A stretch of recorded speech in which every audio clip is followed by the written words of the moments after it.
France, which used to be called the eldest daughter of the church.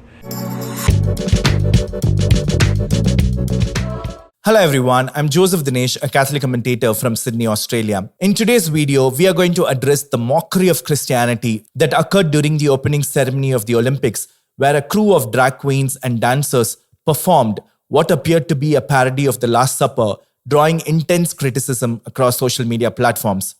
The social media reactions can be summarized into three main points. First, many, including Elon Musk and NFL player Harrison Butker, called out the apparent mockery of Christianity as deeply disrespectful. Some argued that France had fallen to harmful ideologies long before the Olympics, and some claimed that the incident was the result of a provocative left-wing minority, not representative of the entire nation of France. But whenever something significant happens in the Christian context, the one person I always want to hear from is our very own Bishop Robert Barron. So let's listen to what he has to say, and then I will give my thoughts at the end. France felt evidently, as it's trying to put its best cultural foot forward, the right thing to do is to mock this very central moment in Christianity where Jesus, at his Last Supper, gives his body and blood in anticipation of the cross. And so it's presented, though, as this gross, sort of flippant mockery. France, which used to be called the eldest daughter of the church, Paris, that gave us Thomas Aquinas taught there, and Vincent de Paul was there, King Louis IX, St. Louis. France that sent Catholic missionaries all over the world. France, whose culture, and I mean the honoring of the individual and of human rights and of freedom, is grounded very much in Christianity, felt the right thing to do was to mock the Christian faith. I think, folks, what's interesting here is this deeply secularist postmodern society knows who its enemy is. They're naming it, and we should believe them. They're telling us who they are. We should believe them.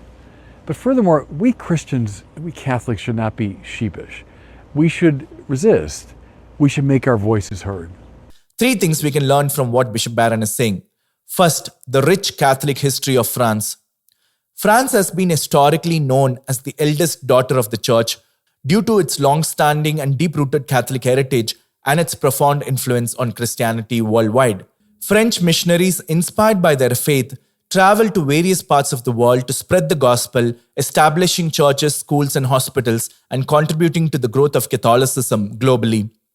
France has also been home to many influential saints who have significantly shaped Catholic spirituality and devotion. Saints like Saint Joan of Arc, known for her role in the 100 Years' War and her deep faith, Saint Therese of Lisieux, whose simple and profound spiritual writings have inspired countless believers, and Saint Bernadette of Lourdes, who witnessed the apparitions of Virgin Mary and whose life and miracles have drawn millions to pilgrimage centers.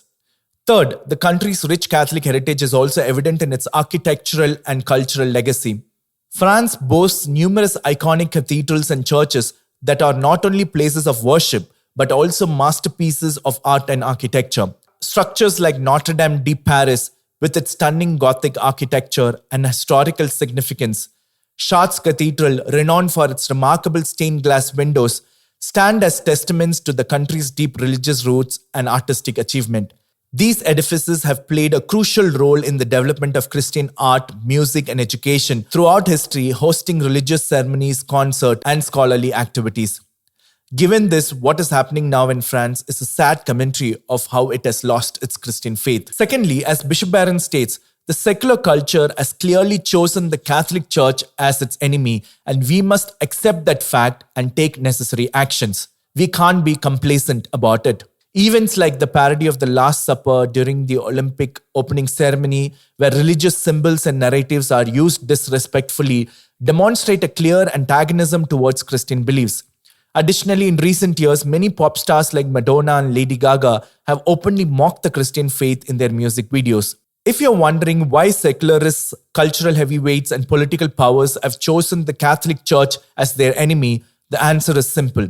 Each and every one of them knows that the Catholic Church is the only obstacle standing in their way from propagating their godless ideologies. Well, you ask, what is the reason? Well, first, moral authority. The Catholic Church possesses a strong moral authority developed through a comprehensive and consistent moral framework based on natural law, scripture, and the teachings of church fathers and theologians. This allows the church to firmly call out evil, a trait feared by any oppressive regime. This is why communist governments everywhere persecute Catholic priests and nuns as soon as they gain power. Second, global influence. The Catholic Church has a vast, well-organized global network with deep roots in communities worldwide. This extensive reach enables it to mobilize people, provide support, and spread messages that can undermine a regime's control and propaganda. Catholic parishes, schools, universities, charity organizations, advocacy groups, and the global influence of Vatican itself play a significant role in this network. The advocacy for human rights.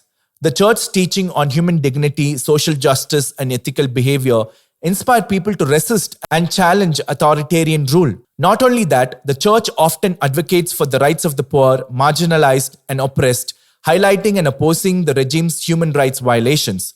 This advocacy can lead to increased international scrutiny and pressure on oppressive governments, further destabilizing their hold on power. And the final thing that we can learn is, as Catholics, we are often accustomed to not actively resisting or reacting to public humiliation of our faith. Most of the time, we tolerate it, and sometimes we ignore it. However, Bishop Barron urges us to speak out against such religious discrimination and actively resist these events.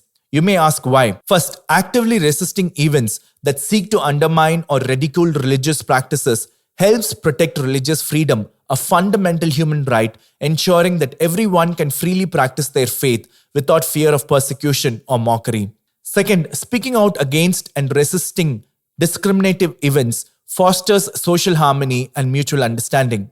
By doing so, we contribute to a culture of tolerance and respect for diverse beliefs, allowing different religions and cultural groups to coexist respectfully and supportively.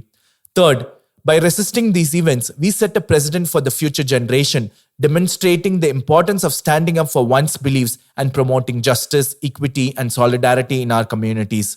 In conclusion, what happened in France should be a wake-up call for all of us to realize that evil ideologies have infiltrated all power structures. It is time for us as Christians to resist, pray, and preach the truth with love and charity. I hope this video was helpful. Let me know your thoughts in the comment section. God bless you.